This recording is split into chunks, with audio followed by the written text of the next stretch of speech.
நம்ம தலை தோனி இந்த ஐபிஎல்லோட ரிட்டையர் ஆக போறான்னு நல்லா தெளிவாகவே தெரிஞ்சிருச்சு. அதுக்கு முன்னாடி அவர் சிஎஸ்கேக்கு பண்ண ஒரு சில ரெக்கார்டை பார்க்கலாமா?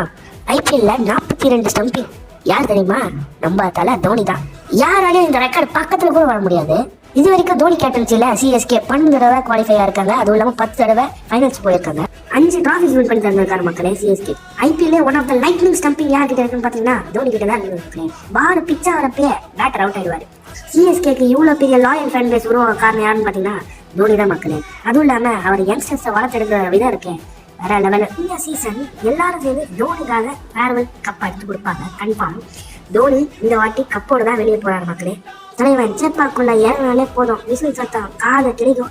அந்த லெவல் ஃபேன் பேஸும் வரும்போது இந்த வாட்டி சிஎஸ்கேக்கு பண்ண சம்பவம் 1 2 தலைவன் கோட்டுன்னு நிரூபிக்கிறான். ஸோ இந்த வாட்டி நம்ம 7 ஜெர்சியை போட்டுன்னு கிளம்புங்க மக்களே தோனியோட ஆட்டத்தை பார்க்க. வீடு பிடிச்சா லைக் பண்ணுங்க, மறக்காம நம்ம எல்லோ பிக் சேனலை சப்ஸ்கிரைப் பண்ணுங்க மக்களே. அடுத்த வீடியோ பார்க்கலாம் ஏன் தோனி ரிட்டையர் ஆக போறாங்க.